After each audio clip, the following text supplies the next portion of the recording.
안녕하세요. 예, 이재선 씨가 부인과 딸에 의해 가지고 부곡 정신병원에 강제로 입원당했을 때 이재명 도지사에게 전화해 가지고 당시 이재명 성남시장이죠. 꺼내달라고 했답니다. 그래서 얼마나 놀랬겠어요. 그래서 부곡 정신병원까지 이제 달려간 거죠.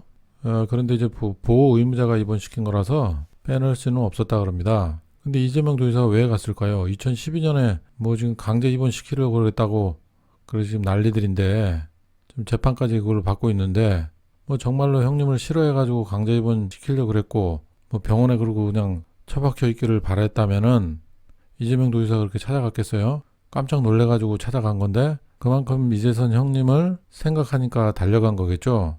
2012년에 본인 생각대로 진단이라도 좀 받았으면은 좋아졌을 텐데 그렇게 또 심해져가지고 병원까지 강제 입원을 당했으니 얼마나 마음이 아팠겠어요. 그리고 자살교통 그 사고 이후에도 또 후유증도 심하고 몸도 상태가 안 좋은 상태인데 그랬으니 얼마나 마음이 안타까웠겠습니까? 예, 그래도 이재명 도지사나 이재선 그 형님이나 그래도 믿을 수 있는 건 형제뿐이라는 거. 형제간에 그런 걸 생각하니까 이재명 당시 성남시장도 형님을 찾아서 그렇게 간 거잖아요. 예, 그래서 이번 사건에서 그 재판을 받고 있는 이재명 지금 도지사 입장에서는 그때 그 마음이나 지금 마음이나 굉장히 안타까울 거다. 속도 많이 상하겠죠. 이재선 형님하고는 뭐 녹취 파일을 그래 욕설 하는 파일에 돌고 있지만은 실제 그때 욕설 한 거 외에는 욕을 한 적이 없는 것 같더라고요.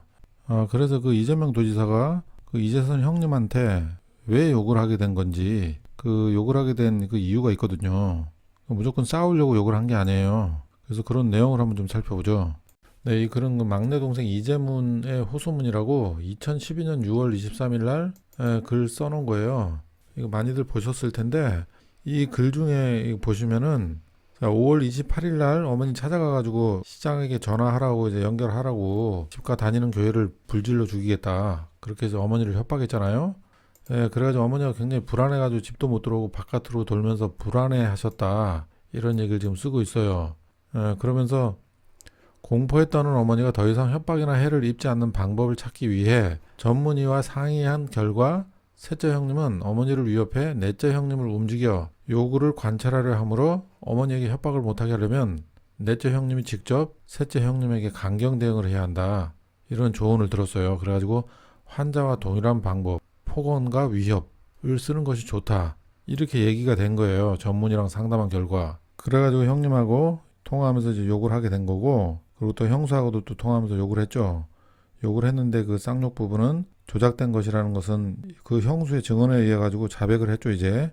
그랬으니까 이제 그거는 이제 밝혀진 거고 어쨌든 그래가지고 그 전문의의 조언에 따라 가지고 그렇게 욕을 했던 거예요. 여태까지 안 하다가.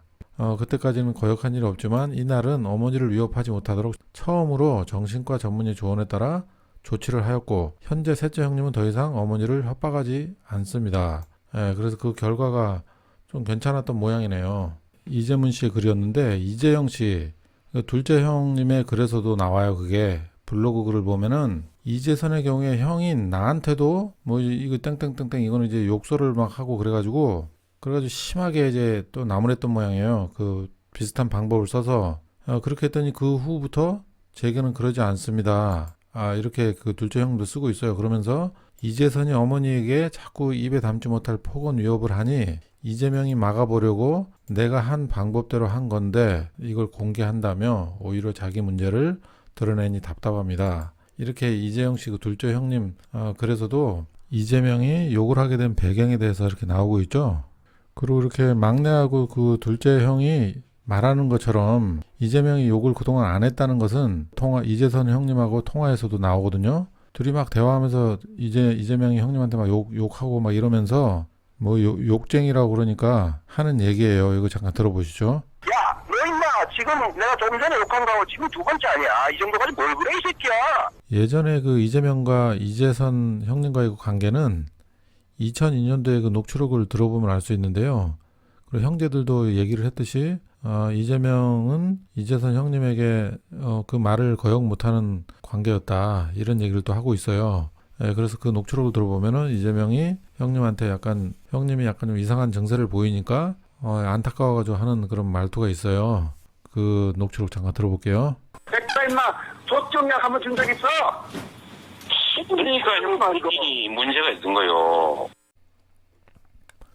네, 지금 봤듯이 이재명은 원래 형님을 어렵게 생각했고 그렇게 요구를 했던 것도 강경 대응을 하라는 전문의의 조언에 따른 것이었고, 그리고 이재선이 강제 입원 당했을 때 제명아 나 좀 꺼내줘 이렇게 전화 왔을 때 이재명이 형님을 싫어하고 정말 강제 입원 시켜가지고 병원에 이렇게 넣으려고 그랬으면은, 그런 마음이라면은 여길 달려갔겠어요? 그건 아니겠죠? 오늘 영상에서는 이재명이 이재선 형님을 얼마나 생각하는 사람인가 이런 것을 알 수 있었어요. 네, 여기까지 하겠습니다. 감사합니다.